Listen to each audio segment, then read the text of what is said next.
Bueno, pues vamos a comenzar. Ya estamos enlazados vía satélite con nuestra cadena hermana TV UNAM y todas sus repetidoras a través de América Latina y, y en otras partes del mundo.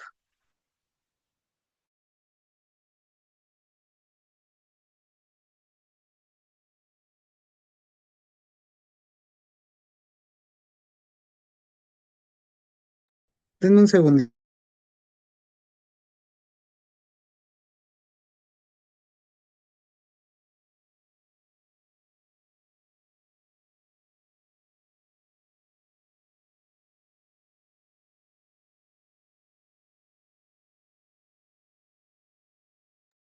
Ya, perdón. Entonces, vamos a comenzar. La sesión anterior platicábamos acerca del ciclo celular.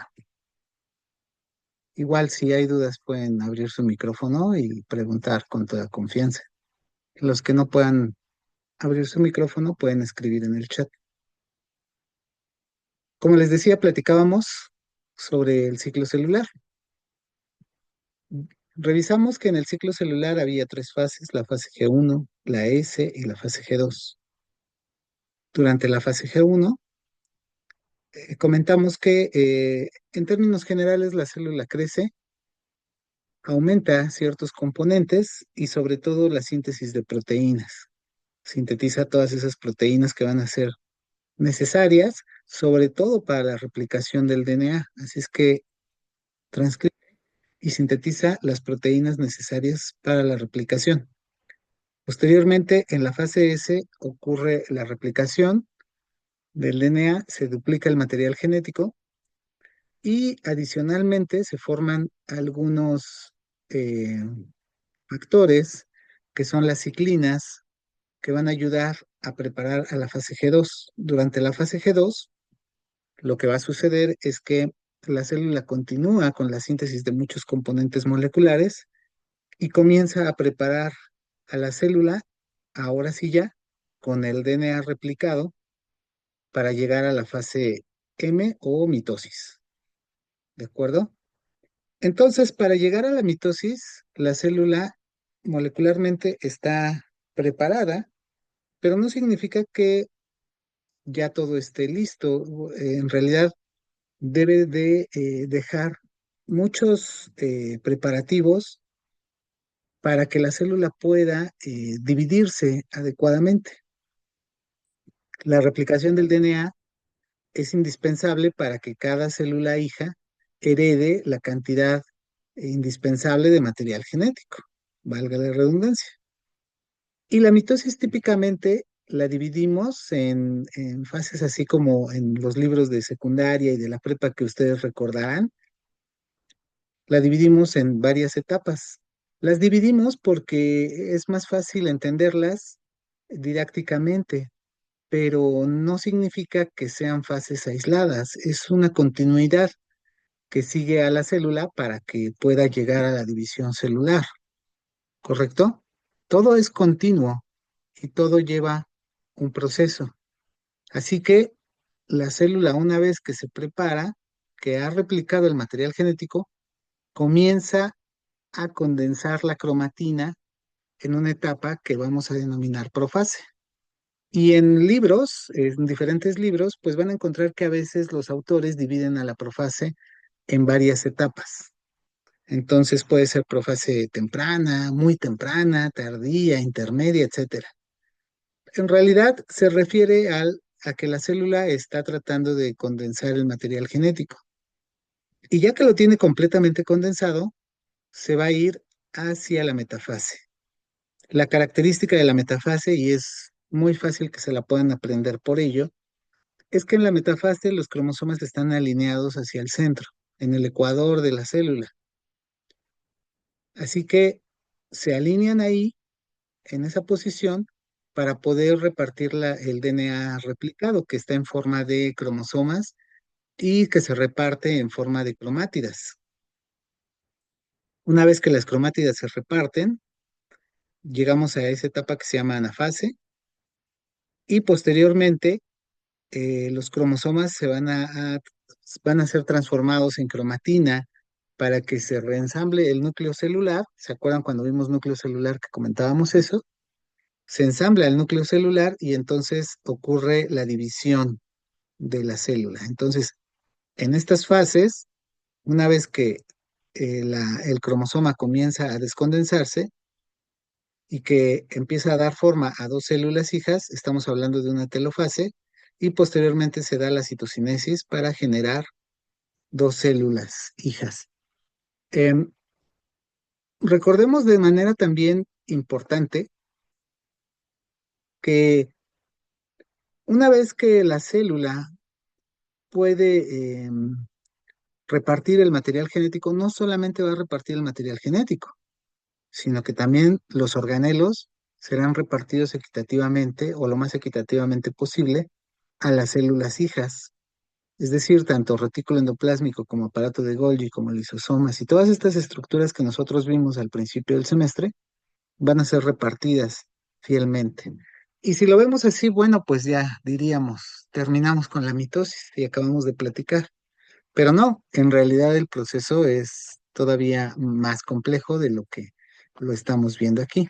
Si lo vemos en una fotografía, eh, que estas fotografías son muy bonitas porque son hechas con fluorescencia. El colorante que se intercala con el DNA se le llama DAPI, tiene un nombre químico, pero no lo recuerdo en realidad. Es muy largo, pero em, lo vemos aquí en azulito. Este sería un núcleo interfásico y en el citoplasma se están tiñendo los microtúbulos en verde, con fluorescencia verde. Entonces, cuando vemos la profase, aquí en este caso, este me parece que es Lewin cells, si no mal recuerdo, eh, comienza a condensarse el material genético. Una profase, aquí lo divide en profase temprana y profase tardía. No solamente ocurre eso, sino que aquí se ven dos estructuras. ¿Qué estructuras creen que sean? ¿Alguien me lo puede decir? Los usos mitóticos. El uso mitótico, acuérdate, muy bien, pero el uso mitótico recuerda que es uno solo. En realidad, ¿de dónde provienen los microtúbulos? Los centriolos. Los centriolos son parte de esa estructura. Los centriolos solamente en células animales, sí, aquí sería una célula animal, pero las células vegetales no tienen un centriolo como tal. Pero los centriolos están presentes en esta estructura. ¿Qué estructura es esta? El Ya no se centrosoma. acuerdan. Exactamente. El centrosoma también se divide en dos, porque justamente el centrosoma va a ser quien origine al uso mitótico. El uso mitótico está constituido por microtúbulos. ¿Sale? Muy bien. Poco a poco se van a ir acordando de todo esto. Entonces, aquí el autor le pone prometafase, pero en realidad cuando ya los cromosomas están alineados en el ecuador, la va a llamar o la vamos a llamar metafase, y aquí vemos a los dos centriolos en los polos opuestos. Son los que están generando el uso mitótico. Posteriormente se da la anafase, que es cuando las cromátidas comienzan a migrar hacia los diferentes polos, hacia los dos polos, y posteriormente se da la telofase y la citocinesis para dividir a la célula. Que esta fotografía se ve muy bonita. Acuérdense también que platicamos que en algunos organismos se da la endomitosis, que es una mitosis cerrada, es decir, no se fragmenta la membrana nuclear y entonces se lleva a cabo dentro del núcleo todo el proceso de división celular, que esto sucede en levaduras sobre todo. Ujú. Pero en general, la mitosis va a ser una mitosis abierta. Hay casos excepcionales mm, en los ciliados, en algunos organismos se dan algunas variantes de la mitosis, pero en general el mecanismo está muy conservado evolutivamente, extremadamente conservado. O sea, ha sido tan exitoso en el proceso evolutivo que muchas de las proteínas que se utilizan en todo este proceso de ciclo celular y mitosis, pues son casi idénticas desde el organismo más sencillo hasta el más complejo. Ujú. Y bueno, habíamos platicado anteriormente justo lo que comentaban ustedes, que los microtúbulos juegan una parte fundamental en este proceso. Cuando vimos cilios y undulipodios, platicamos un poco acerca de la composición y la estructura que tienen en cuanto a microtúbulos, en el contexto de los microtúbulos. Y decíamos que en la base de los cilios y undulipodios habían centriolos en el caso de las células animales. Entonces, esos centriolos son originados justo por los centrosomas, o son parte de la estructura de los centrosomas. Y los centrosomas son, repito, los encargados de hacer este maravilloso uso mitótico que va a anclar a los cromosomas para ser repartidos. No solamente son los más evidentes los microtúbulos en el uso mitótico durante la mitosis, pero también la actina y los filamentos intermedios pues tienen sus funciones en este proceso, aunque evidentemente son poco mencionados o menos mencionados. Aquí en esta microscopía electrónica observamos, en esta micrografía de microscopía electrónica, observamos a los cromosomas que se ven electrodensos y el uso mitótico muy claramente con sus centrosomas a los polos. Es frecuente que podamos equivocarnos al mencionar a los centrosomas, entonces vamos a hablar de otras dos estructuras adicionales al centrosoma, que son el centrómero y el cinetocoro. Para que no nos confundamos, recordemos que el centrosoma es la estructura en que se organizan los microtúbulos. Se parece en palabra al centrómero, pero es una cosa muy diferente. El centrómero, cuando vimos la estructura de DNA hace algunos semestres, vimos que este centrómero es una parte justo del cromosoma que se está formando, constituida por secuencias repetitivas de DNA. Es una región cromosómica especializada que conecta a las cromátidas hermanas con los haces mitóticos. Es decir, en el centro del cromosoma va a estar el centrómero y va a estar constituido por secuencias repetitivas de DNA y proteínas especializadas que unen al cromosoma al uso mitótico. Si no quedó claro, me lo comentan.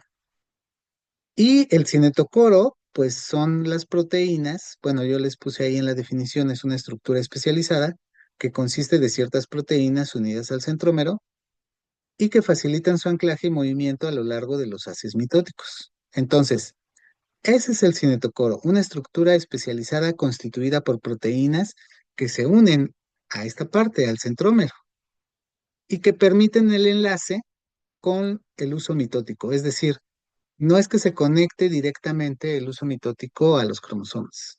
Hay proteínas que anclan para que todo esto sea lo más organizado posible. Y entonces, cuando vimos cromatina y núcleo celular, yo les había platicado que el máximo grado de compactación es el cromosoma, esta estructura maravillosa que vemos. Yo creo que no hicieron su práctica sobre mitosis, ¿verdad? ¿O sí la hicieron? No, justo lo íbamos a hacer cuando ya anunciaron el paro.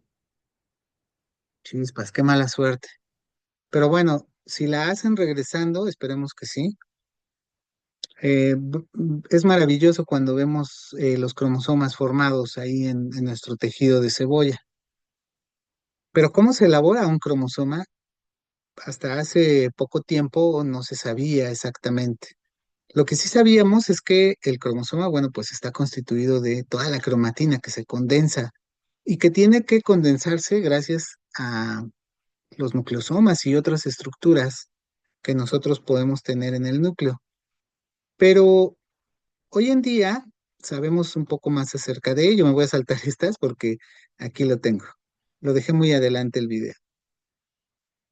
Pero vamos a ver cómo un cromosoma se puede compactar. Entonces ahí nos indica que los cromosomas desde hace mucho, mucho tiempo, han sido un misterio en cómo se compactan. Bueno, pues en realidad son compactados a base de una unidad que es a su vez compactada por esta proteína que se llama condensina 2. La condensina va a formar esta especie de andamio helicoidal a lo largo del cromosoma.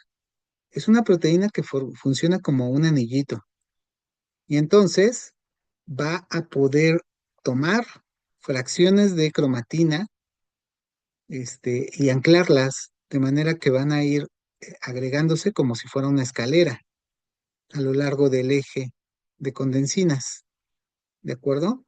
Entonces, como una escalera de caracol.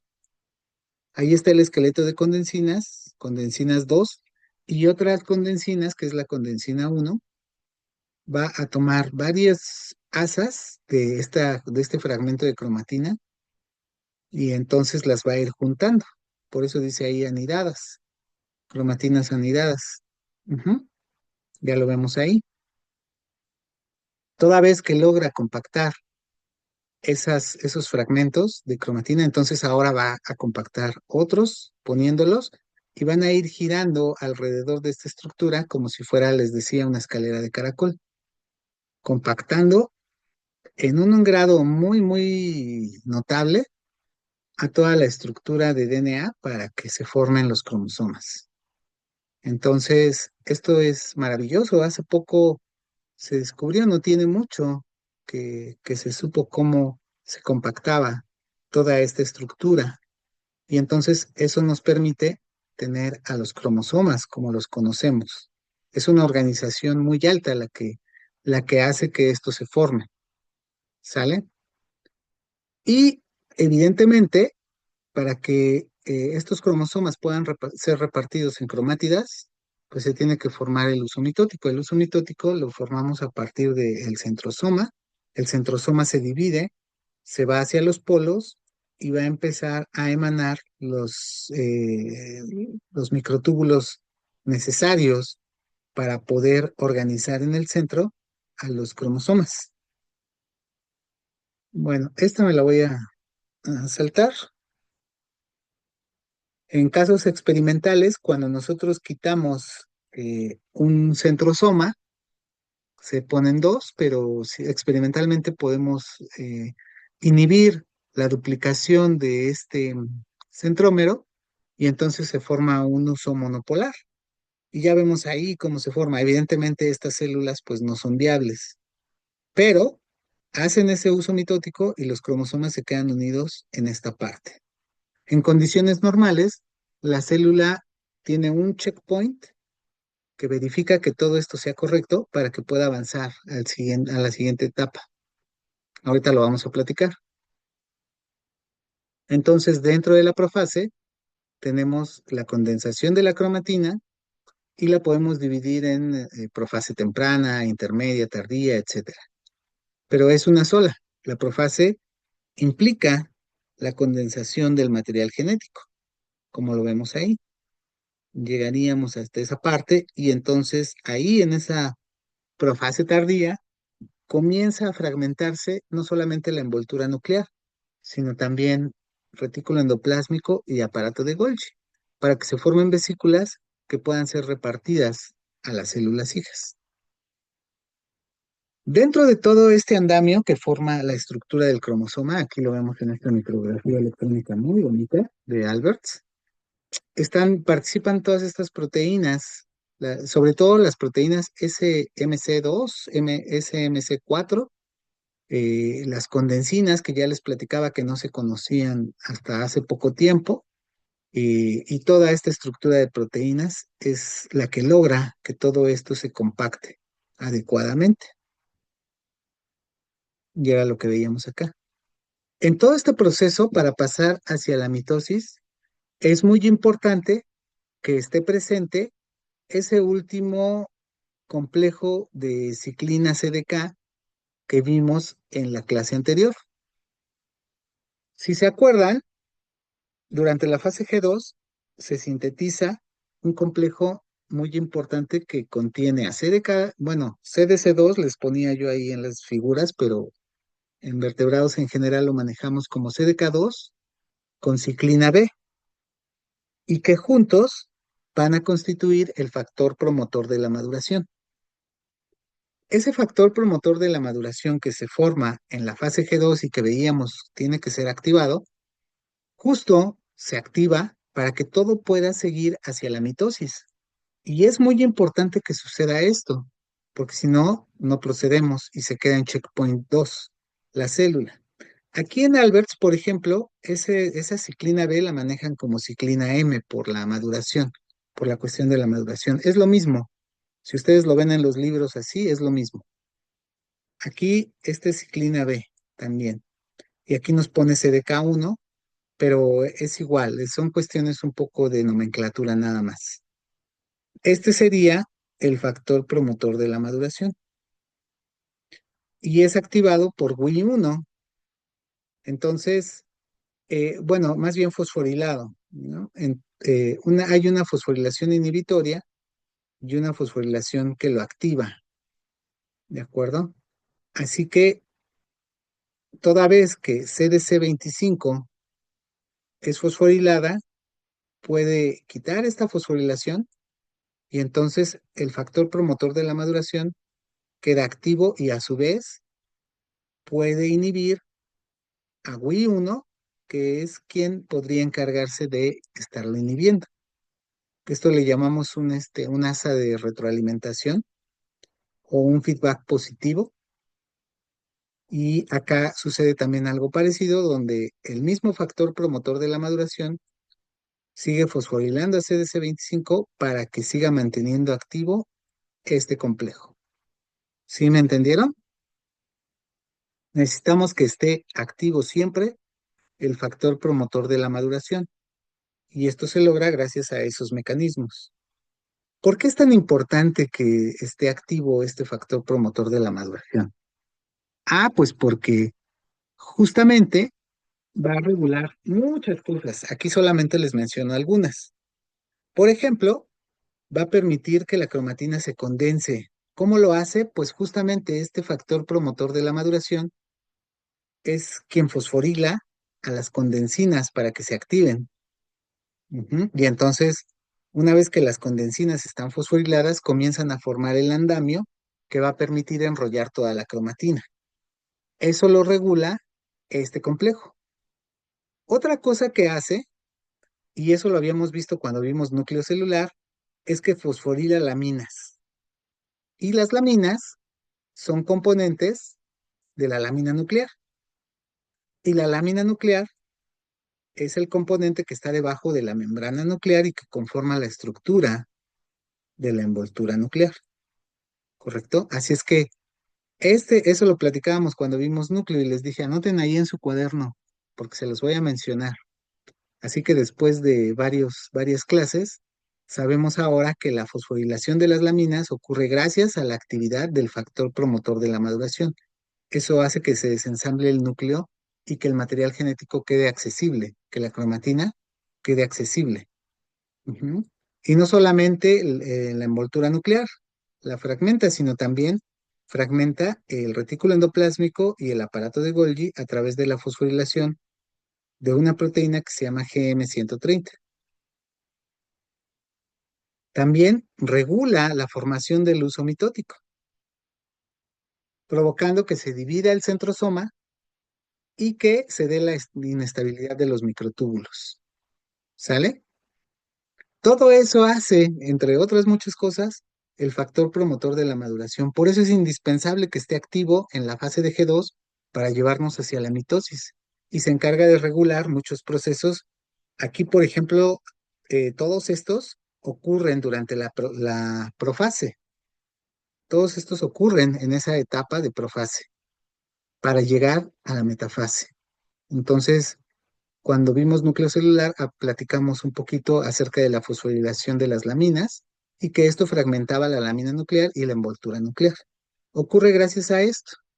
Y una vez que estamos terminando la profase, nos vamos a ir a la metafase en donde ya los centrosomas están divididos, están emanando microtúbulos y los van a organizar en tres principales grupos: los microtúbulos astrales, los microtúbulos del cinetocoro y los microtúbulos interpolares.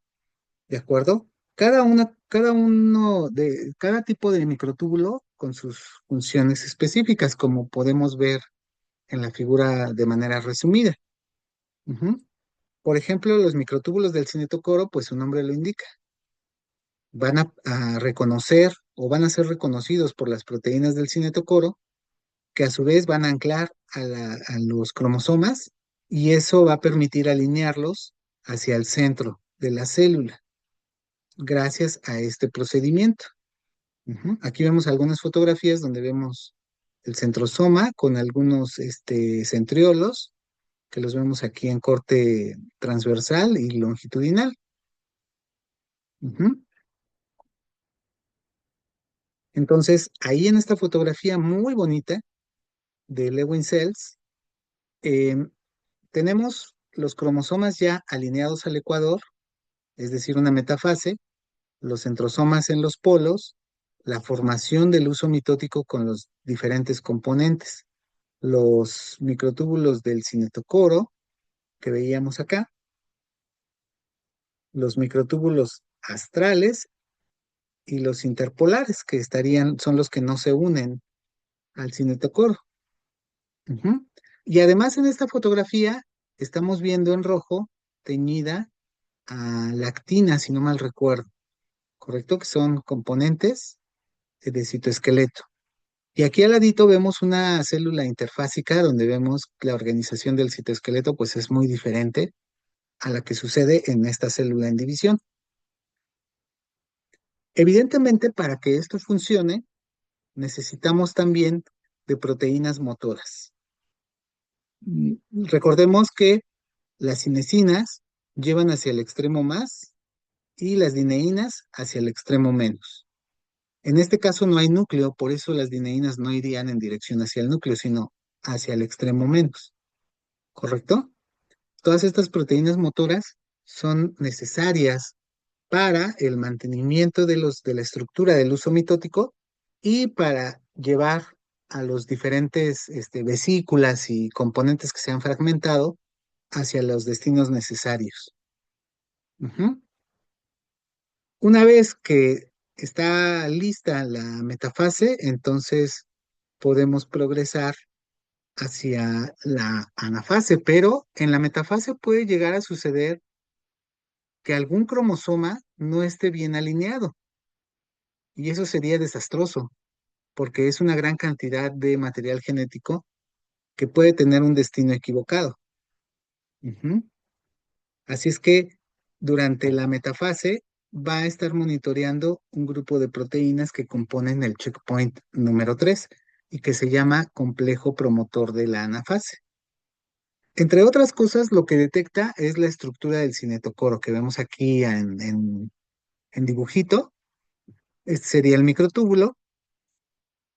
Un grupo de proteínas forma esta estructura tipo anillo, otras que son más elongadas, se pegan a ese grupo de proteínas que conforman la base del cinetocoro, y toda esta estructura es la que permite reconocer al uso mitótico. Puede suceder que en algún momento esta estructura no pueda ser reconocida. Ujú. Y eso la célula lo puede censar con este checkpoint número 3.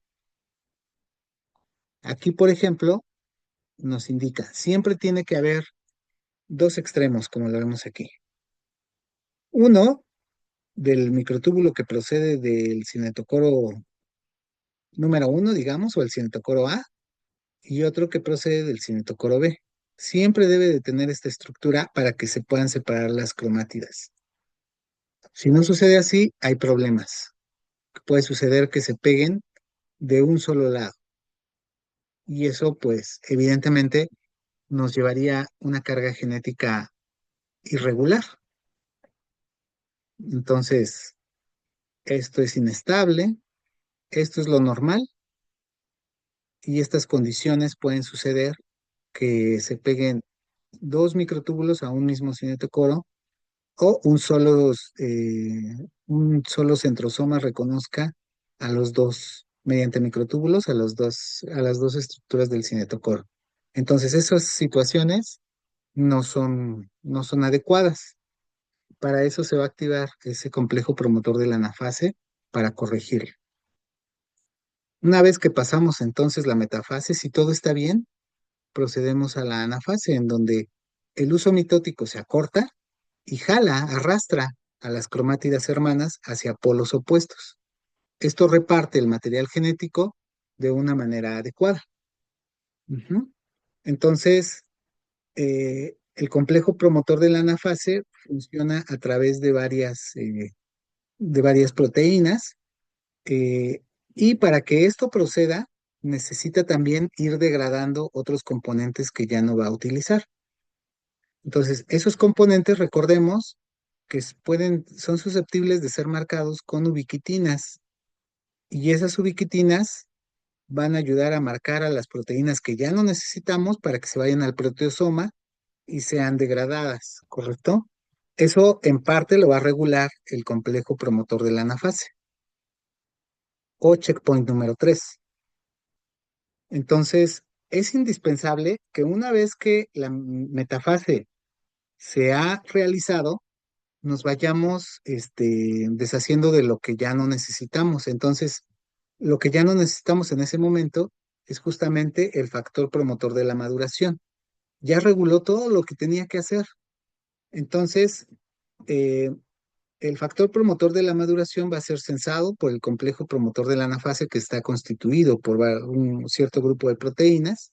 Y entonces, lo que va a hacer es, por un lado, degradar a algunas proteínas como PDS1, SP1, va a degradar algunas coecinas, y entonces ocurre la separación de las cromátidas hermanas y podemos llegar a la anafase.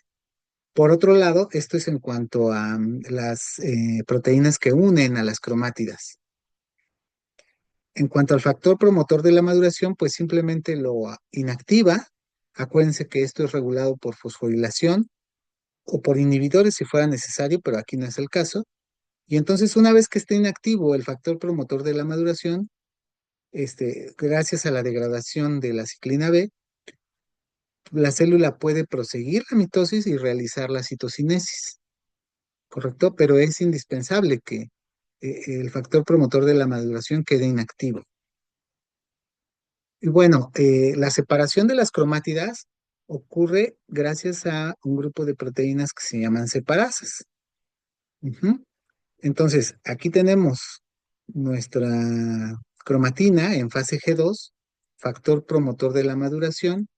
Se puede activar este complejo, que contiene a esta proteína que se llama CDC20, y esto a su vez interactúa con estas proteínas que son la securina y la separasa, y estas se encargan de ubiquitinizar y degradar algunas proteínas, pero aquí, por ejemplo, la segurina es también ubiquitinizada para dejar activa esta parte, la separasa. Y la separasa activa entonces degrada coecinas. Eso permite que cuando se degradan estas coecinas, las cromátidas sean separadas hacia los diferentes polos de esta célula en división. O sea, ir a la anafase, ¿de acuerdo? Si no se degradan estas, es difícil separar a las cromátidas. Tiene que suceder todo esto. Bien, ahí por ejemplo vemos un cromosoma que no se alineó en el uso mitótico y no está en el ecuador de la célula. Y eso puede ser perjudicial, puede ser muy dañino. Entonces, ¿cómo podemos activar? Corrija. Vamos a ver si lo podemos apreciar en este video.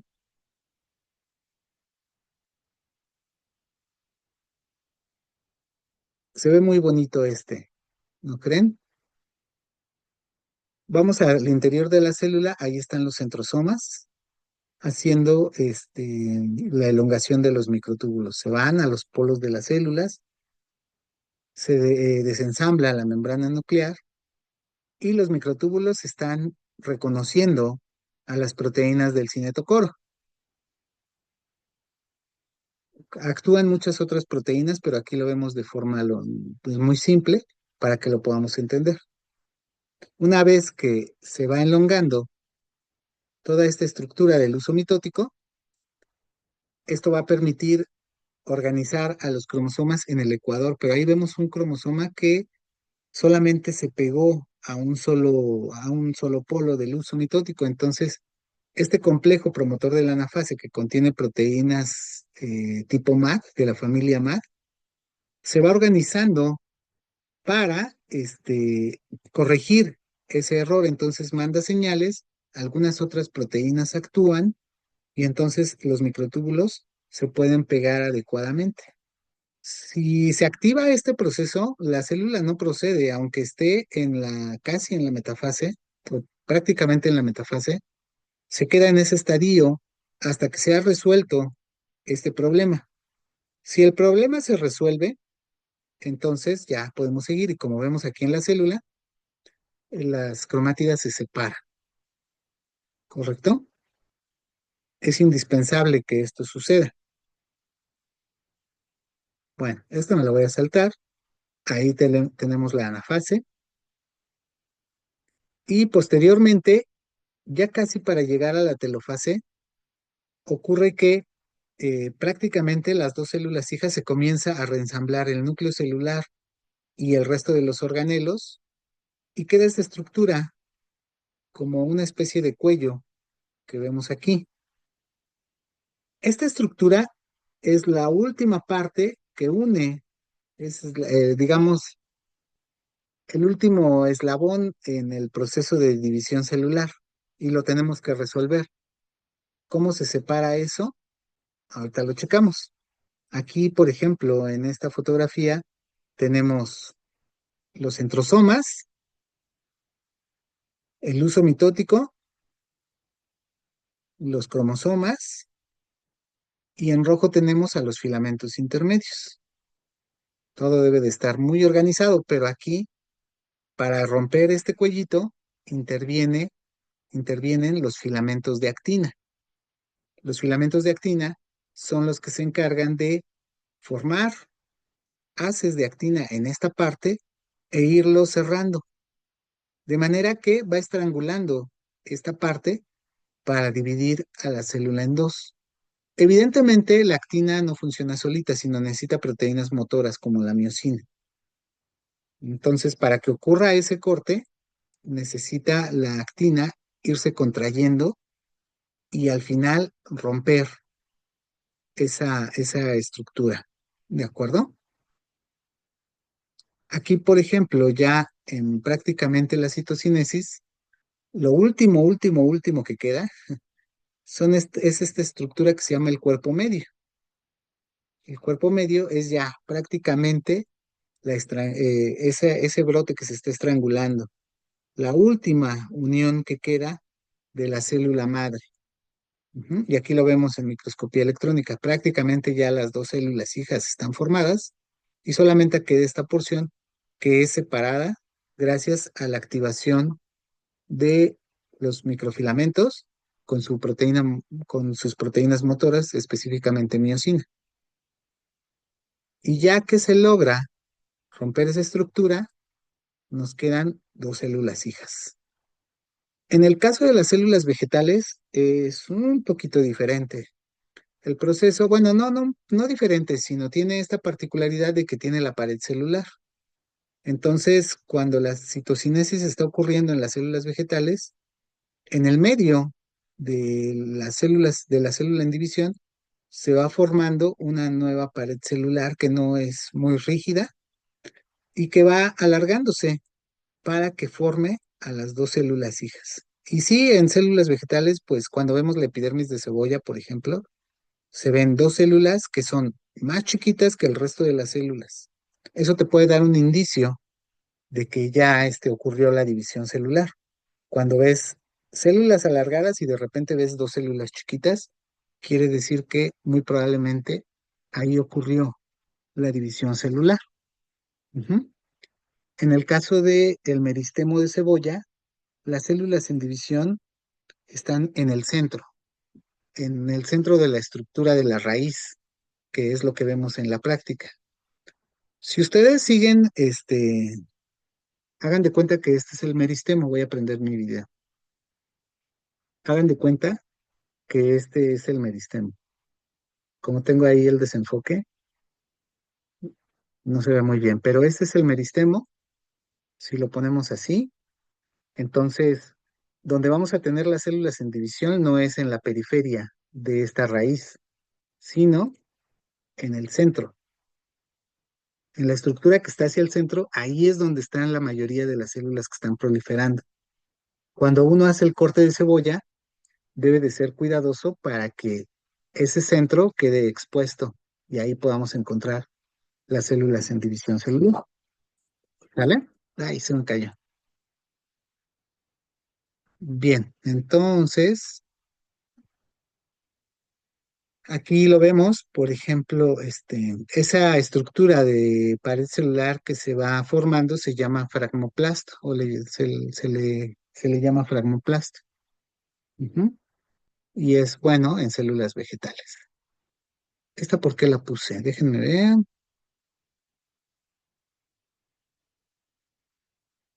Ah, no me acuerdo. Pero a ver, vamos a verla. Ahí está el DNA.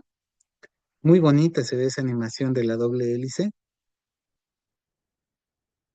Vamos a ver ahora, esa es la cromatina, porque, bueno, y la cromatina tiene que estar en asociación con zonas. Ahí está, el nucleosoma, que sería esta estructura.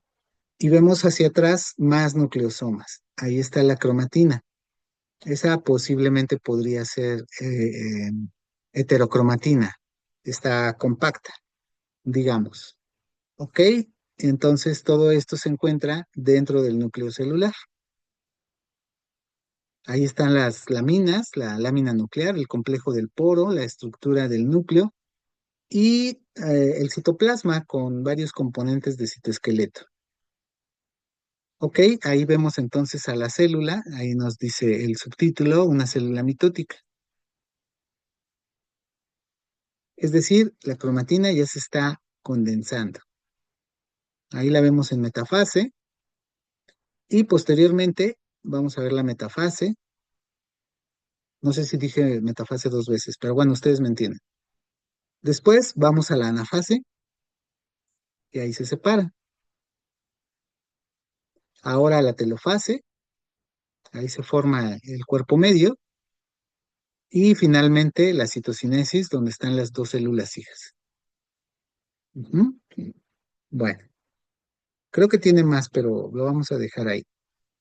Está muy bonito el video. Eso, el proceso de mitosis ocurre en las células somáticas, como ya nos mencionaba Juan en la sesión anterior. Pero en el caso de los gametos, la historia cambia, porque aquí lo que tiene que suceder son justamente un tipo de división celular especial, muy parecido a la mitosis, pero que ocurre en dos etapas. En una etapa adicional se genera una reducción del material genético, como ahorita lo vamos a ver. Nos vamos a tomar un pequeño descanso de 10 minutos y vamos a continuar. Entonces, voy a poner pausa.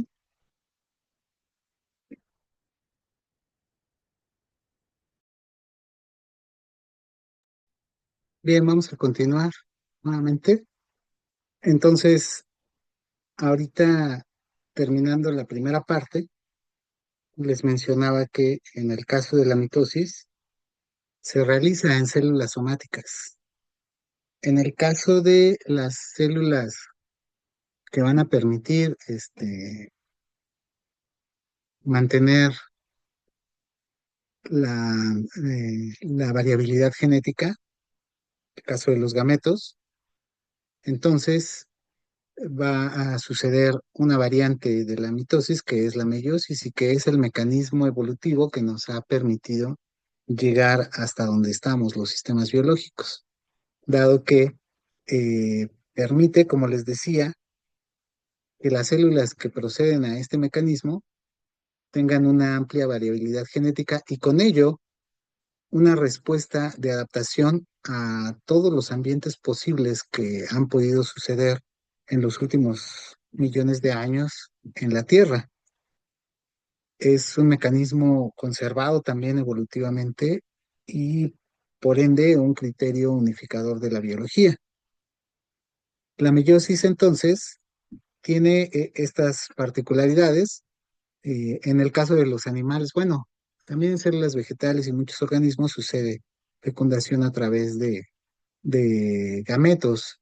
En el caso de algunos organismos unicelulares, el mecanismo es un poco diferente, pero en general la meiosis está, como les decía, ampliamente conservada. Vamos a ver un poquito acerca de la meiosis. Inicialmente, la meiosis se va a comparar siempre con la mitosis para que podamos entenderla en varios aspectos, pero en realidad tiene diferencias notables. Aquí partimos de una misma célula, entre comillas, es decir, con la misma carga genética. Y debe de ocurrir la replicación del DNA, evidentemente en el ciclo celular. Toda vez que el DNA está replicado, comienza a compactarse. Y en ese periodo de compactación, pues bueno, dentro de la mitosis, pues ocurren los procesos que habíamos visto, la profase, y aquí llegamos, por ejemplo, a la metafase. Comparándolo con la meiosis, pues antes de que eso ocurra, en esta comparación, aquí en el proceso, las cromátidas se van a reconocer en las secuencias que sean parecidas. Ese es el proceso de recombinación. Se intercambian fragmentos de material genético. La cromátida roja a lo mejor tiene un cambio en una base que si bien no es dañino, puede ser muy ventajoso para la célula que lo hereda. A ese proceso de intercambio entonces lo vamos a llamar recombinación. Y aquí lo vemos de manera ilustrativa con este cromosoma en rojo con un fragmento en gris y viceversa. Ujú. Ok, ocurre la duplicación de las células. Es decir, este proceso de meiosis que vamos a llamar meiosis 1 sería más corto que una mitosis convencional. Se dan dos células hijas con la misma cantidad de material genético, pero la gran diferencia es este proceso de recombinación de nuestro material genético. Posteriormente, se va a ir dando otra división celular que vamos a llamar meiosis 2. En este caso, partimos de dos células que tienen ya recombinado su DNA y en la mitosis nos habíamos quedado aquí en la metafase. Ok, posteriormente ocurre la anafase de la mitosis que sería comparativa a la anafase de meiosis 2 y posteriormente la división celular que nos va a dar dos células con la cantidad de material genético que proviene de la célula madre. No va a tener variabilidad. En el caso de la meiosis 2, si ustedes se fijan, la cantidad de material genético va a ser reducida a la mitad y eso nos va a dar cuatro células hijas, pero con la mitad del material que originalmente tiene la célula madre. Esa es la gran diferencia. En el caso de la meiosis 2, entonces, se van a convertir en células, en este caso, si habláramos de los humanos, en haploides, células haploides, a diferencia de las células que se dividieron en mitosis. Y vamos a ver cómo esta carga genética es importante que sea reducida para los fines de reproducción.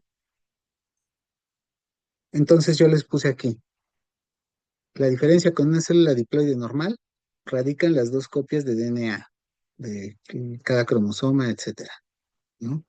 Estas copias de DNA son heredadas como cromátidas hermanas únicas. Y les menciono ahí que ocasionalmente ocurren procesos de no disyunción. ¿No está Itsue por aquí, que es nuestra genetista de cabecera? No vino, ¿verdad? Hoy, que algo me había comentado de su taller, que es una persona súper ocupada y que no puede, darse el lujo de estar asistiendo a clasecitas cuando tiene cosas más importantes que hacer, o algo así me dijo. A ver, ¿quién escribió por ahí? Ah, sí está, Sitsue, mira, yo hablando de ti, y y tú que sí, no escuches nada de lo que dije, ¿eh? Me estaba refiriendo a Serena. Este, ya, sí, sí sabes que es un proceso de no disyunción, Itsue, ¿te acuerdas?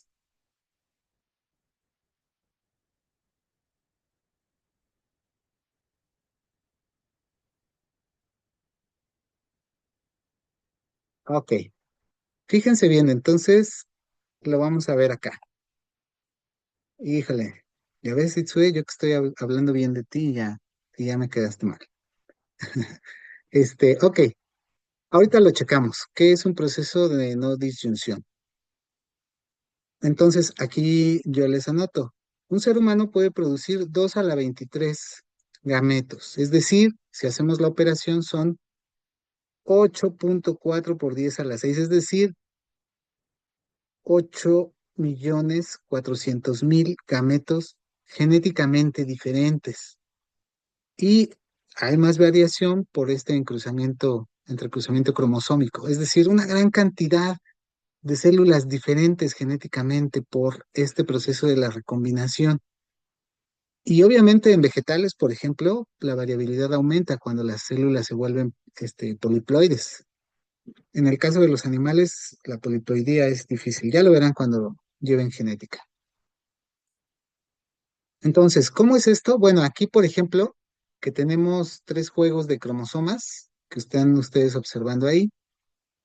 Durante la recombinación y la meiosis 2, de estos 3 pares voy a tener toda esta variedad de cromosomas diferentes. Entonces, son 8 posibles gametos con 3 juegos de cromosomas, ¿correcto? Y esto es justo por este proceso de recombinación, en donde aquí, a partir de esta célula madre, donde tenemos un cromosoma rojo y uno negro, vamos a tener 4 cromátidas que recombinaron y que entonces son genéticamente diferentes.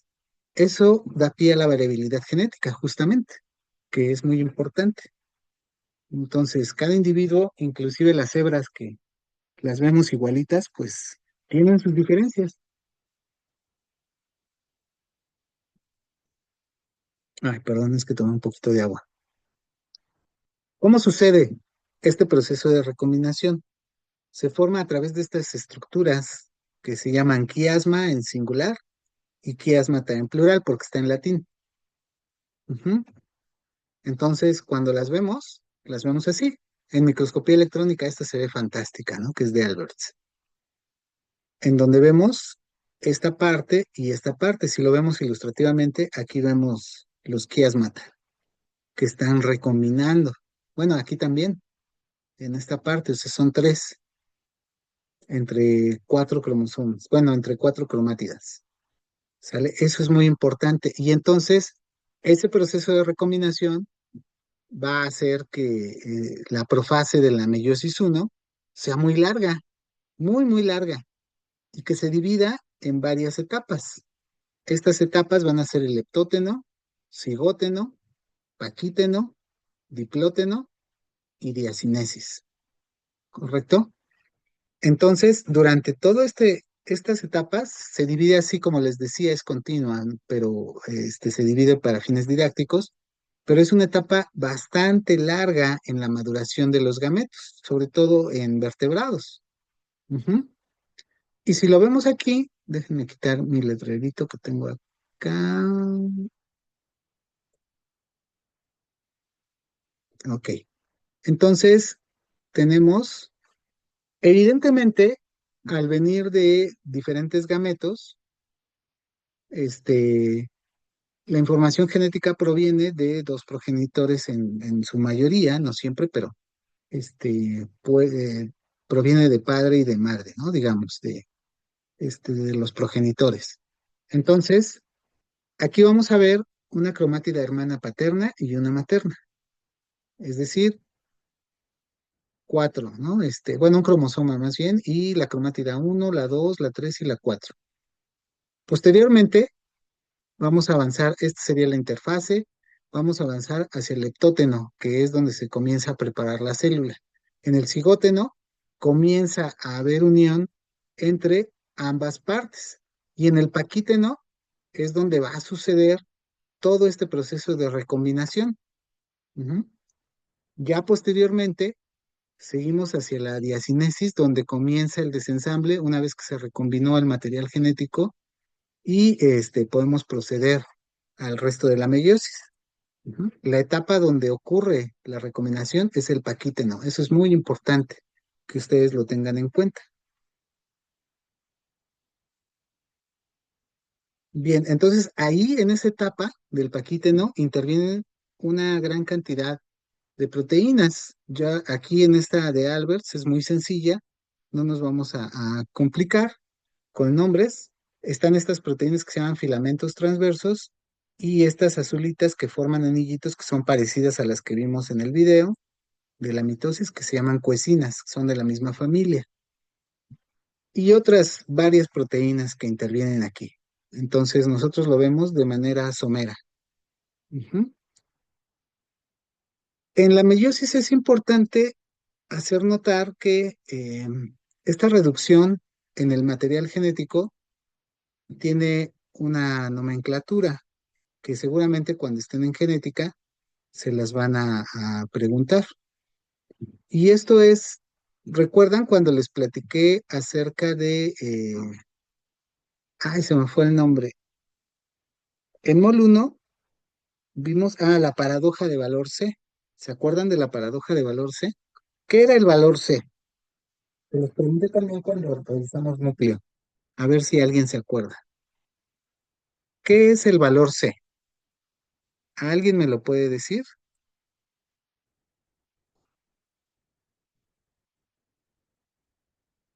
Uy, nadie, ya todos se durmieron. Qué barbaridad. Bueno, ahorita lo tomamos.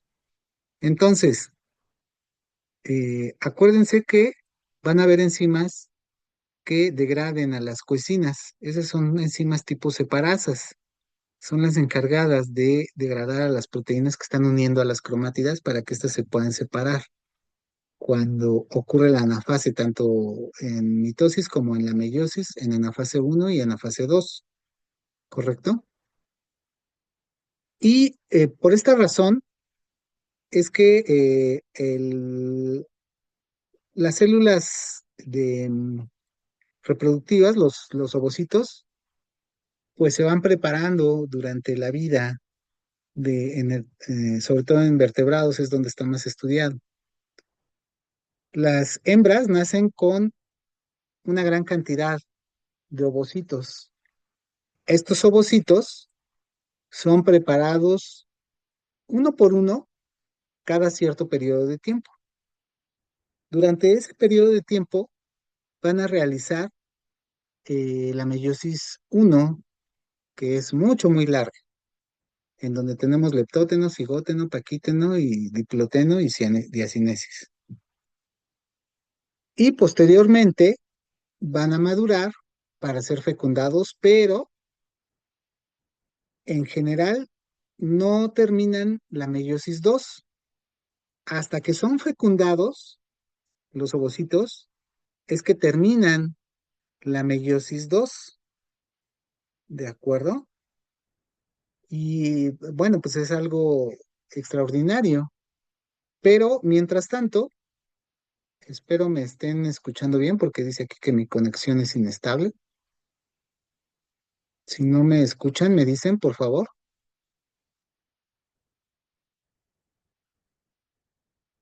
Entonces, cuando este proceso de recombinación ocurre, en el caso del ratón, aquí es donde tenemos la gráfica, un ovocito de ratón puede tardar en este proceso de profase uno de recombinación alrededor de 12 días, ¿correcto? Más o menos. 12 días. La etapa de Paquíteno va a durar como 6 días, más o menos. El proceso de recombinación va a durar como 6 días. Ok, gracias, Juan. Entonces, es una etapa muy, muy larga, muy, muy larga. En el caso de los seres humanos, esto lleva el nombre de ciclo menstrual. Ujú. Y entonces, cuando no hay fecundación en el óvulo, es cuando ocurre la descamación del endometrio y entonces ocurren los sangrados. Más o menos es un periodo de 28 días, aunque sabemos que esto es muy variable, que puede ser un poco más, a veces un poco menos, etcétera.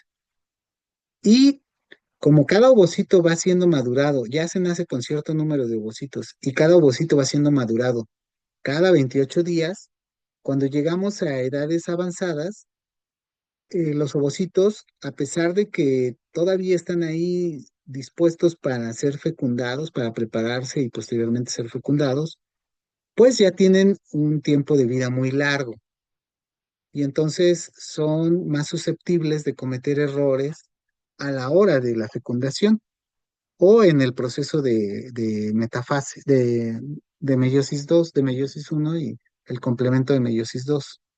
Y entonces ahí pueden ocurrir algunos errores que no son deseables en la organización del material genético y generar diferentes patologías de origen genético. Ujú. Me voy a regresar un poquito. Bueno, aquí lo vemos ahorita.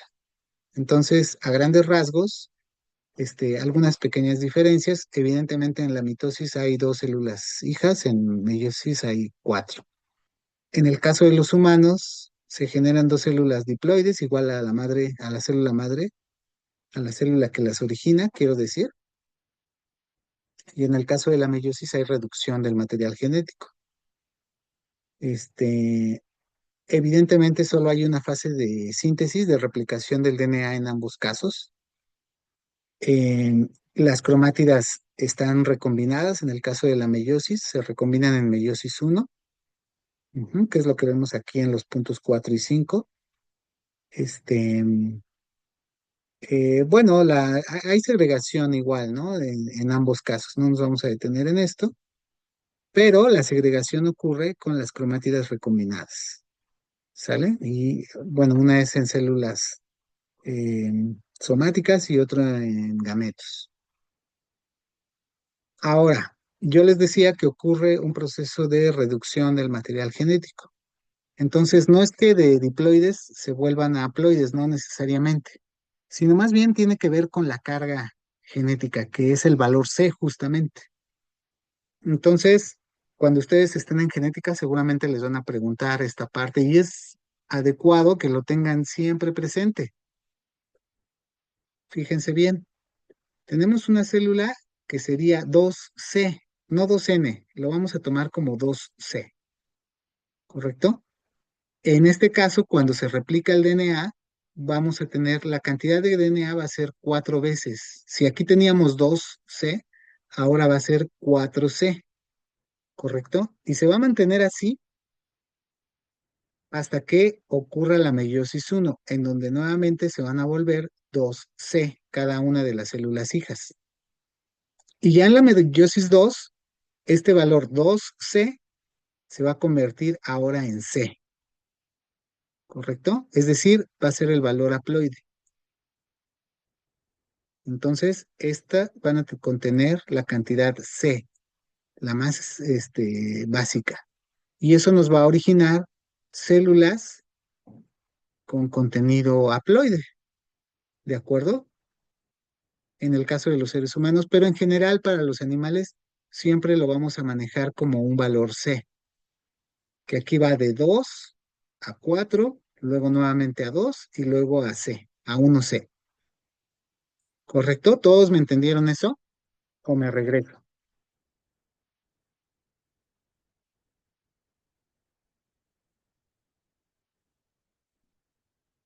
¿Podrías repetirlo, por favor? Ajá, ok. Ahorita se los comento. Denme un segundito, permítanme un segundito.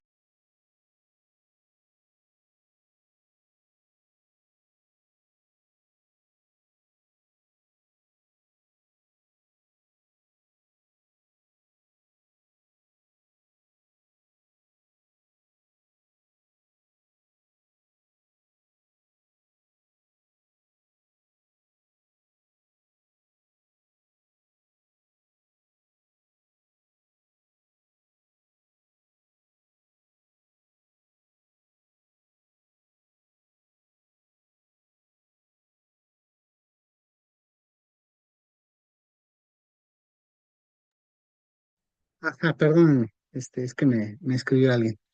Entonces, les decía, vamos a considerar valor C. Aquí tenemos dos copias, entonces lo vamos a manejar como 2C. Se replica el DNA y entonces lo vamos a tener ahora como 4C. Vean las cromátidas. Una, dos, tres, cuatro. 4C. Aquí va a haber reducción nuevamente. Y entonces lo vamos a tener como 2C. Y posteriormente se van a separar y entonces vamos a tener solamente C. Ujú. Esto nos va a generar las células haploides. Entonces, eso es importante cuando, como les decía, cuando veamos algunos aspectos de genética, cuando vean algunos aspectos de genética, es importante tener en cuenta este procedimiento durante la meiosis. Ujú. ¿Sí? ¿Quedó claro, Serena? Sí, gracias. Ok. Bien.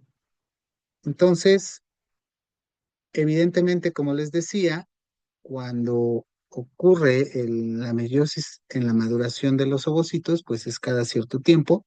Se requiere de ciertos mensajeros químicos que son de naturaleza hormonal. Y cuando ocurre la primera división, se forma lo que conocemos el cuerpo polar. Ese cuerpo polar es susceptible de generar otros, pero no es viable para la reproducción.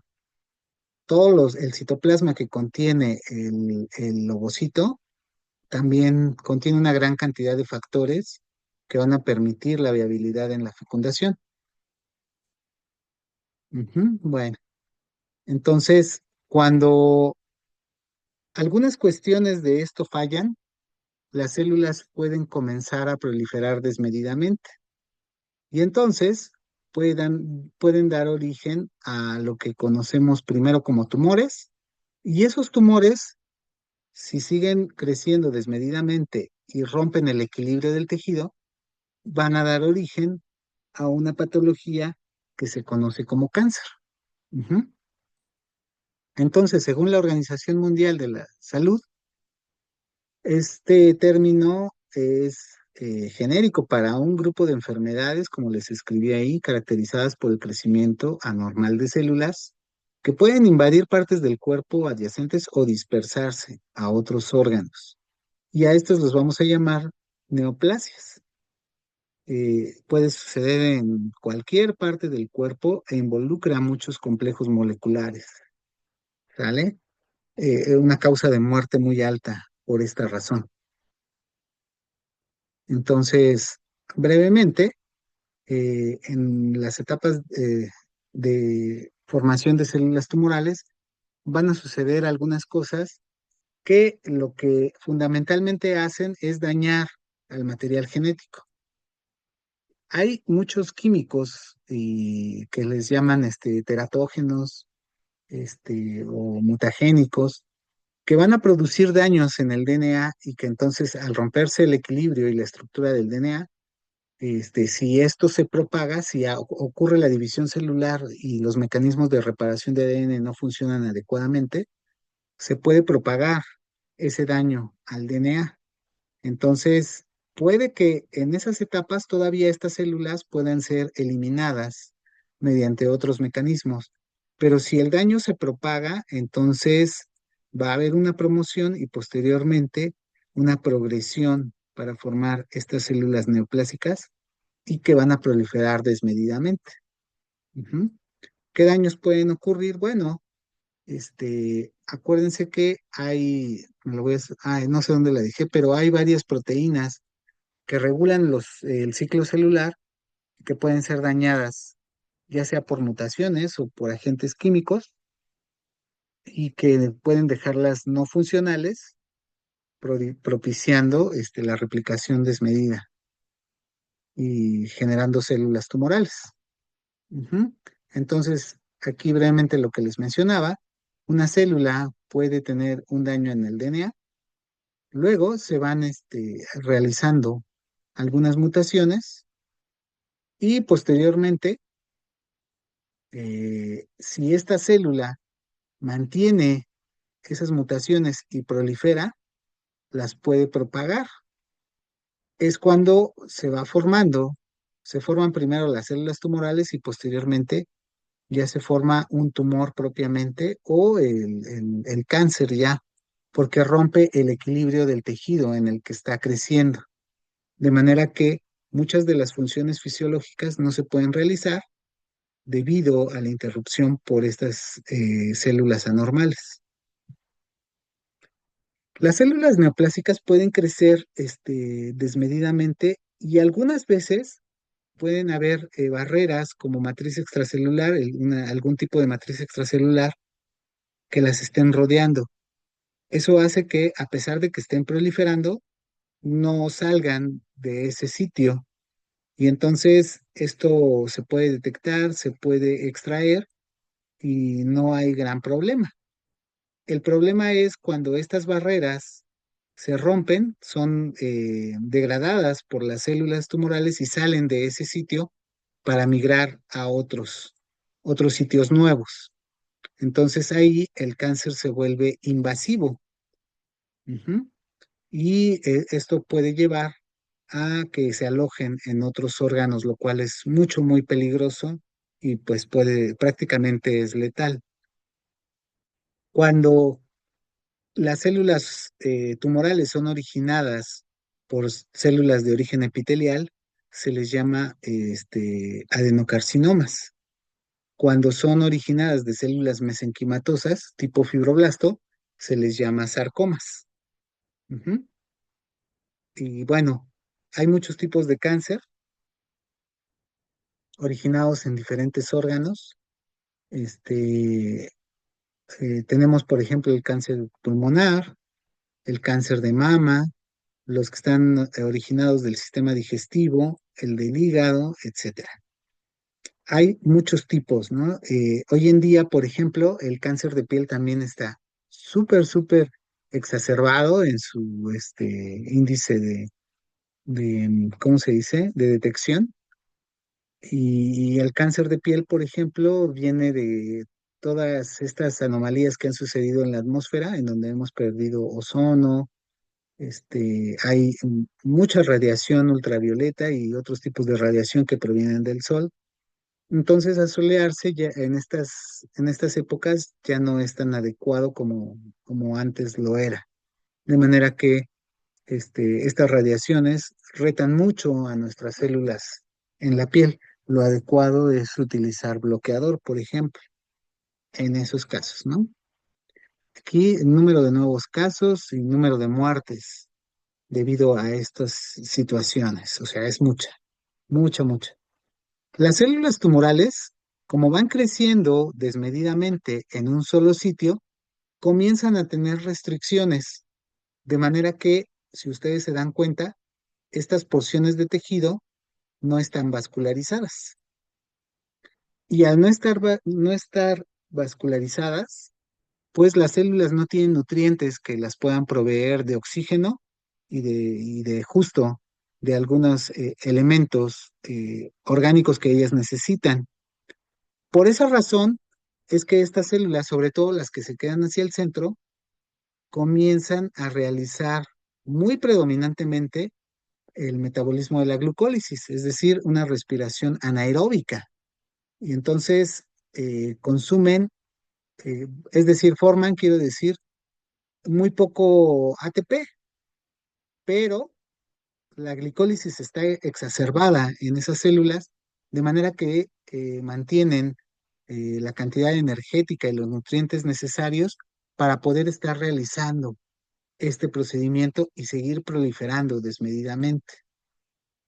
Así pues, una vez que todo este proceso se está realizando en ausencia de oxígeno, activan muchas moléculas que regulan todo este metabolismo. Una de ellas se llama HIF-1, que es una proteína asociada a la hipoxia celular.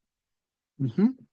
Cuando ya de plano estas células ya no tienen la manera de poder seguir sustentando su viabilidad mediante este mecanismo, entonces es cuando cambian su patrón genético y buscan ahora sí salir del tumor. Y entonces van cambiando de fenotipo, se convierten de un fenotipo, digamos, estático a un fenotipo migratorio. Y entonces comienzan a cambiar su citoesqueleto para poder migrar hacia afuera del tumor y colonizar otros sitios con nutrientes adecuados. ¿Cuáles son los eventos principales que llevan a una célula a ser una célula tumoral?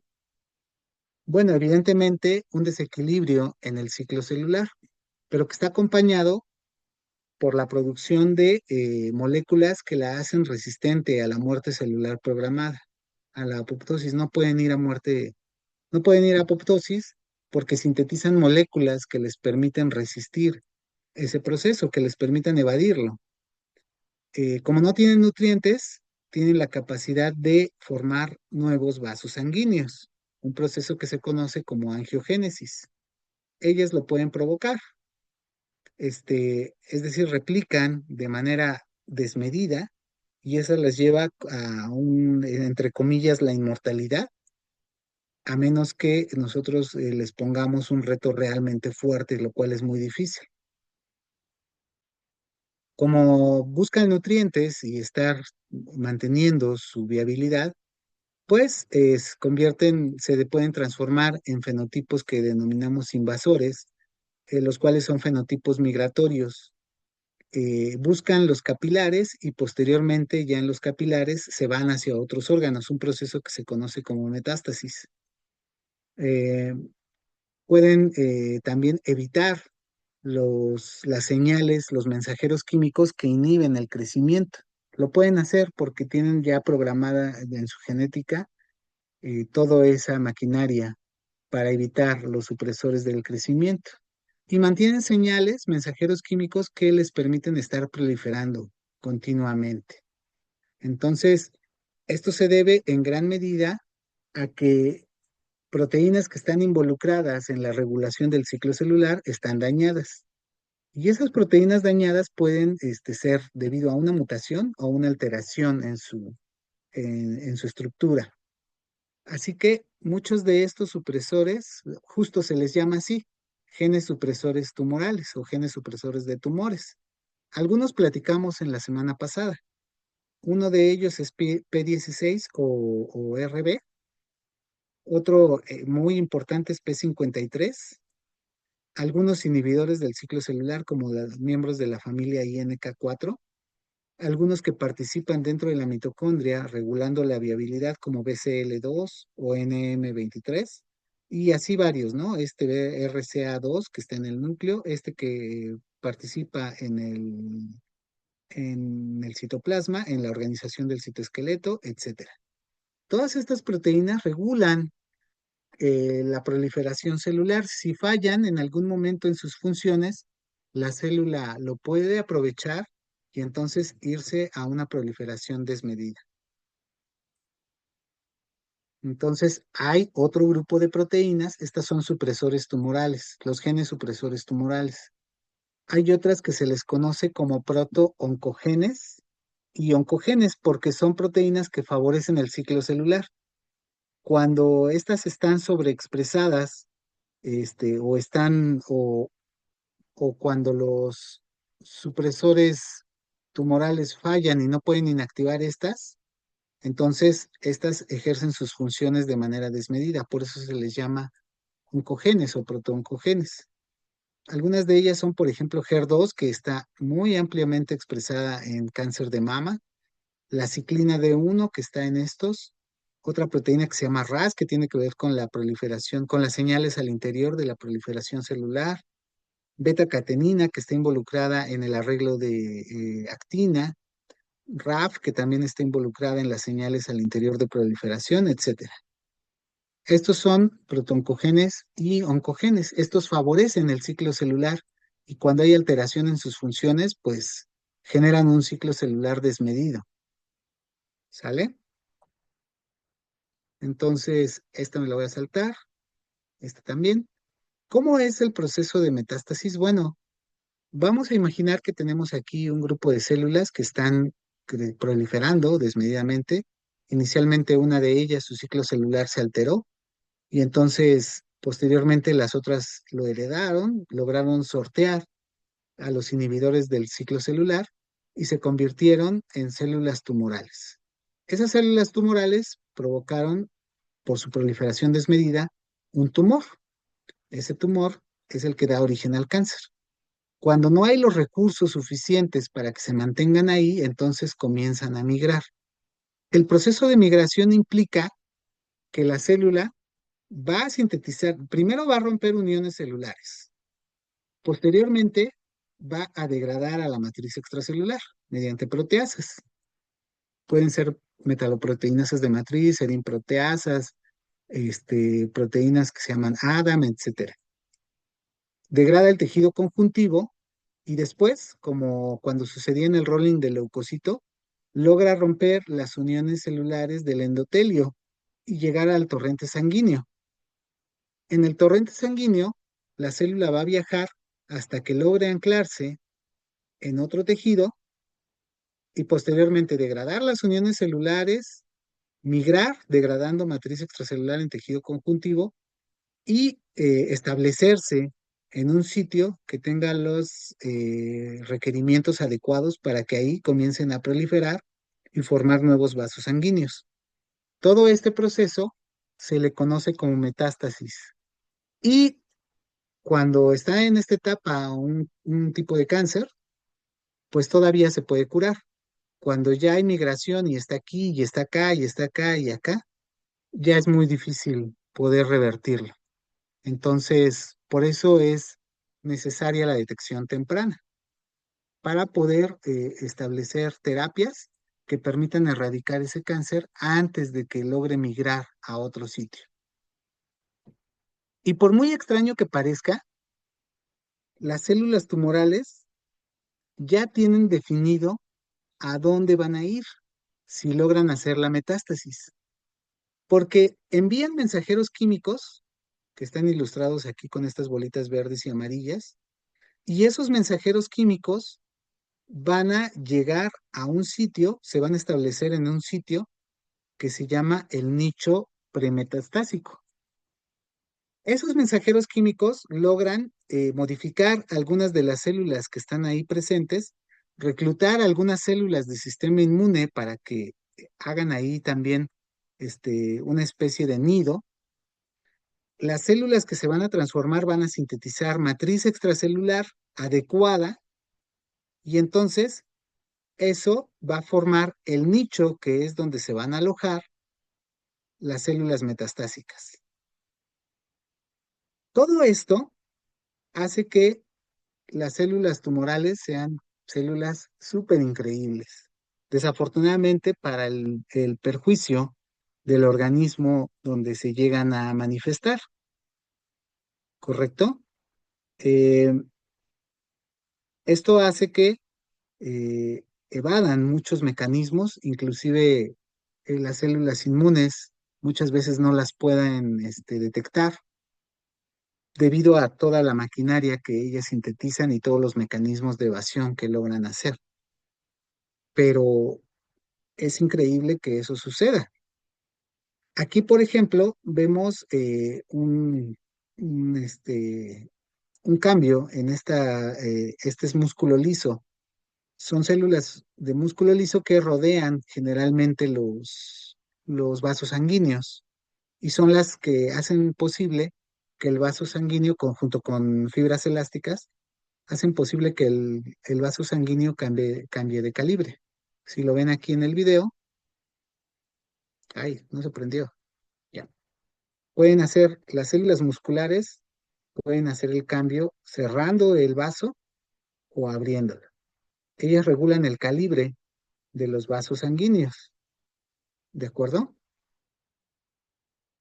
Entonces, cuando hay alteraciones en la proliferación de estas células de músculo liso, se puede producir una replicación desmedida, una proliferación desmedida de las células de músculo liso, bueno, de las que originalmente eran músculo liso, y que entonces ahora son células tumorales. Y vean cómo cambia la arquitectura del tejido. El tejido ya es diferente, ya no puede hacer la contracción y causa muchas alteraciones. pueden estar en otros tejidos. Las células musculares de músculo liso regulan también, por ejemplo, el movimiento peristáltico de algunos órganos. Entonces, pues es muy peligroso que esto suceda. Ujú. Aquí vemos un caso que viene en Alberts, en donde vemos un tejido epitelial, se forma un carcinoma. Aquí está el tejido epitelial normal, pero vean cómo en la base de este tejido ya hay alguna alteración. Y lo vemos aquí. Vean cómo las células que están en adyacentes tienen cierta estructura y estas se ven como células más pequeñas y con un núcleo muy prominente. Aquí, en esta segunda etapa, comienzan a avanzar estas células tumorales y las vemos acá. Se va modificando, si ustedes se dan cuenta, la estructura del tejido. Aquí, en esta tercera etapa, prácticamente todas las células ya son células tumorales. Comparen esta fotografía con la primera y vean el cambio que ha ocurrido en este tejido, tejido epitelial. Si lo vemos a menor aumento, un aumento 4X, digamos, vemos cómo dentro de la estructura del tejido hay zonas donde han proliferado de manera desmedida estas células tumorales, ¿correcto? Todas estas, vean cómo los núcleos se ven diferentes. Aquí, esta parte del tejido se ve diferente, es un tejido normal al que tenemos acá, por ejemplo. Y es por la estructura de los núcleos. Los médicos que se encargan de detectar esto son con especialidad en patología y ellos pueden detectar con relativa facilidad estos cambios a nivel celular, pero para corroborar hay que hacer pruebas moleculares. No basta con verlo solamente en el microscopio. Hay que mandar a hacerle al paciente pruebas moleculares y verificar que efectivamente esto es una estructura neoplásica. Ujú. Eh, una cuestión importante que yo les mencionaba es que cuando las células tumorales progresan en el tejido, tienen que establecer nuevos mecanismos para la incorporación de nutrientes y oxígeno. Entonces comienza la formación de nuevos vasos sanguíneos, un proceso que se conoce como angiogénesis. Y una molécula importante que es el mensajero químico que favorece la formación de nuevos vasos sanguíneos es esta, que se llama VEGF, que es factor de crecimiento vascular endotelial en español.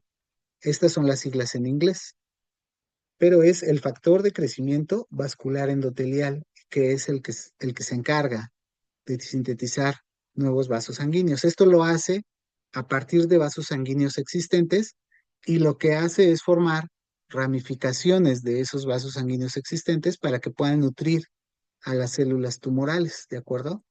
Funciona toda una cascada de señalización. Tenemos no solamente al factor vascular endotelial, factor de crecimiento vascular endotelial, sino también al factor de crecimiento epitelial con sus receptores, al factor de crecimiento de fibroblastos con sus receptores también, etcétera, al factor de crecimiento transformante beta y muchas moléculas, muchos mensajeros químicos que estas células tumorales pueden enviar para inducir la formación de nuevos vasos sanguíneos que las puedan nutrir al final. ¿Sale? El factor de crecimiento vascular endotelial pues tiene un receptor, bueno, ahí nos menciona dos receptores, pero que permiten los mensajes químicos al interior de la célula. Entre ellos, la permeabilidad vascular, es decir, de los capilares ya existentes, permitir una modificación que permita ramificarlo, eh, provocar la proliferación de las células endoteliales y favorecer la motilidad para que se puedan estirar esos vasos sanguíneos y llegar al tumor. Todo ese proceso en general es la angiogénesis. Vamos a ver este videíto que es muy bueno. Ahí es de un tumor en los pulmones, ahí están los alvéolos pulmonares que yo les mencioné en la clase de matriz extracelular.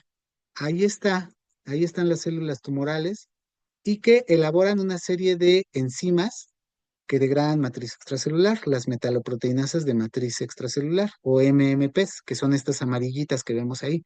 Esta, por ejemplo, está degradando la matriz y las uniones de las células endoteliales para favorecer que esta célula migre y pueda entrar al torrente sanguíneo, ¿correcto?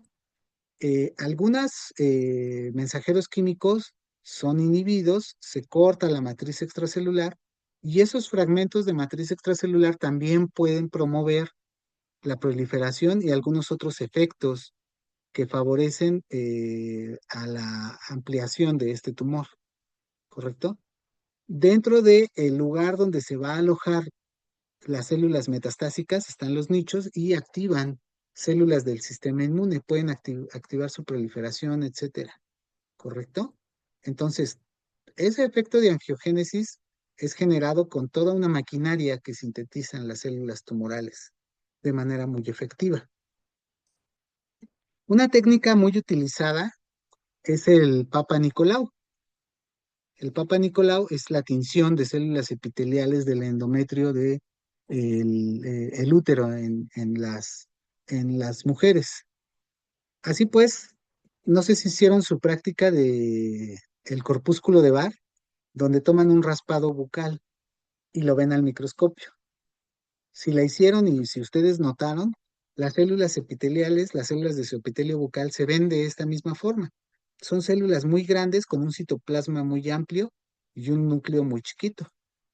Cuando el patólogo hace el raspado y ve células de este tipo, aquí hay una célula normal y estas son células que tienen un fenotipo completamente diferente, si se dan cuenta.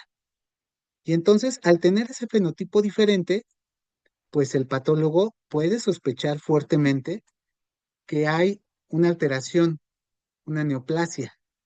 Y entonces tienen que comunicárselo inmediatamente al paciente para que empiece a ser revisado por su médico y se hagan los tratamientos pertinentes. En este caso, en la tercera figura, pues ya es un grado muy avanzado de transformación tumoral. Entonces ahí ya es muy probable que estas células hayan hecho metástasis. Todo esto tiene que ser verificado por el patólogo, se tienen que mandar a hacer las pruebas moleculares pertinentes y tiene que empezar el tratamiento lo antes posible en ambos casos. Con cualquier sospecha, se tienen que hacer inmediatamente los estudios necesarios y el tratamiento adecuado para que esto no se propague. Y un mecanismo para evitar que las células se vayan hacia el crecimiento tumoral es justo la senescencia celular. ¿Qué es la senescencia celular? Es un proceso en el que la célula cambia su fenotipo y ya no prolifera. ¿De acuerdo? La célula cambia su fenotipo y ya no prolifera. Esto puede ser por varios mecanismos, por varias causas puede una célula dejar de proliferar y volverse senescente. Una de ellas, generalmente la más frecuente y más estudiada, es la proliferación a lo largo de su vida. Si ustedes recuerdan cuando vimos eh, replicación del DNA en molecular 1, lo que observamos es que el extremo del DNA de los cromosomas se va acortando porque no hay las enzimas adecuadas para mantener la longitud de esos cromosomas. Y debido a los fragmentos de RNA que se pegan, los cebadores, etcétera, no se pueden replicar los extremos del cromosoma. Entonces, cada replicación, cada ronda de replicación, los cromosomas se van acortando.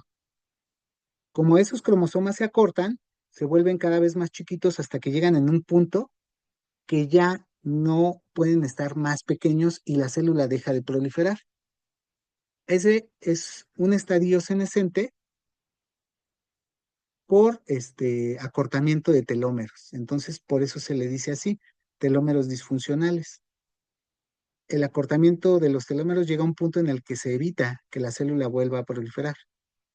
Otra puede ser por una concentración muy alta de señales mitogénicas, es decir, una concentración muy alta de factores de crecimiento puede hacer que la célula entre en este estadio y evite ya proliferar. Otro puede ser por el daño al DNA, por radiaciones o por factores químicos. Factores físicos o químicos pueden provocar daño en el DNA y evitar que la célula ya no prolifere, que siga proliferando si el DNA está dañado, ¿correcto? Y bueno, también daños en la cromatina y cierto estrés pueden provocar que la célula deje de proliferar. En todos esos casos, la célula se vuelve senescente. Esa es la senescencia celular y es muy importante que no la confundamos con la senescencia como tal. La senescencia de organismos es otra cosa muy diferente y muy aparte. En este caso solamente estamos hablando de células. Entonces, el fenotipo de las células senescentes es principalmente que ya no proliferan, es decir, el arresto del crecimiento, pero se mantienen metabólicamente activas, tienen resistencia a la apoptosis, no se mueren por apoptosis, siguen trabajando metabólicamente y también tienen cambios en la expresión génica, es decir, alteración de la expresión génica. Entonces, la senescencia celular se caracteriza por todas estas situaciones. Es provocada por estos factores y su fenotipo tiene en común estos tres diferentes conceptos. En todos los casos de senescencia celular, pues hay alteración en proteínas que regulan el ciclo celular. Nada más que a diferencia del cáncer, aquí lo que hacen es impedir la proliferación. Si ustedes ven en estos cuatro mecanismos diferentes, pues están involucradas, por ejemplo, inhibidores del ciclo celular, P53, P21, P16, etcétera, ¿no? Todos ellos producen la senescencia celular. ¿Cómo detectamos nosotros a las células que están en senescencia? Pues una cuestión importante es que en los lisosomas sobreexpresan una enzima que se llama beta-galactosidasa, que como su nombre lo indica, pues ayuda a degradar un azúcar que se sintetiza mucho en este estadio, ¿correcto? Entonces, nosotros utilizamos un reactivo para detectar esa galactosidasa, que es un análogo del azúcar, pero que cuando es degradado por la enzima, le da una coloración azul a la célula. Entonces, aquí en esta figura, las células que ven con esa tinción azulita perinuclear son células que están en senescencia, a diferencia de las que no tienen esa tinción, que son células normales, viables y que proliferan de manera normal, ¿correcto? Entonces, cuando nosotros trabajamos con células, lo que podemos hacer es insertarles el gen de una enzima que va a permitir que los telómeros sigan manteniendo su mismo tamaño, una enzima que se llama telomerasa.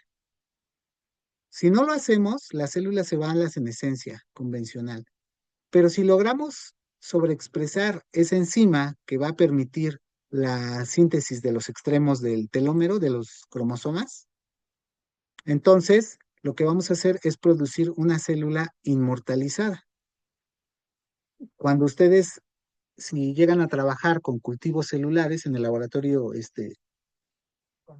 perdón,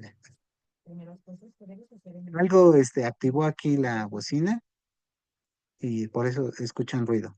Pero bueno, si yo aquí ahí en el laboratorio nosotros trabajamos con células que logran establecer, que no permiten el acortamiento de telómeros. A estas células se les llaman células inmortalizadas y son generalmente líneas celulares. Ujú. Las células que se extraen del tejido y que se mantienen proliferando por ciertos pasajes se les llaman cultivos primarios y solamente pueden crecer cierto número de veces, ¿correcto? Entonces, si ustedes llegan a trabajar en el laboratorio, si en algún futuro alguno de ustedes, ojalá que así sea, quiere trabajar conmigo ahí con los cultivos celulares, van a ver que tenemos tanto cultivos primarios, que van a durar un número finito de divisiones celulares, y tenemos cultivos inmortalizados que están proliferando constantemente y que no es lo mismo que células tumorales. Entonces, no confundamos ahí. Estas, las inmortalizadas, son generalmente cultivos que tenemos en cajas de Petri y que pueden proliferar gracias a que no tienen acortamiento de telómeros, pero no significa que sean células cancerosas, ¿correcto? Hay otros cultivos que están inmortalizados y que además son células tumorales. Entonces, no necesariamente las células inmortalizadas son lo mismo que células tumorales. Y es importante que lo noten. Bien, entonces, pues terminamos nuestra sesión hasta acá. Espero que hayan estado ahí y que no me hayan tirado de a loco. Pero bueno, si no, entonces detenemos la grabación y ya en algún momento cuando yo les haga el examen de todo esto, pues lo puedan tener donde estudiar.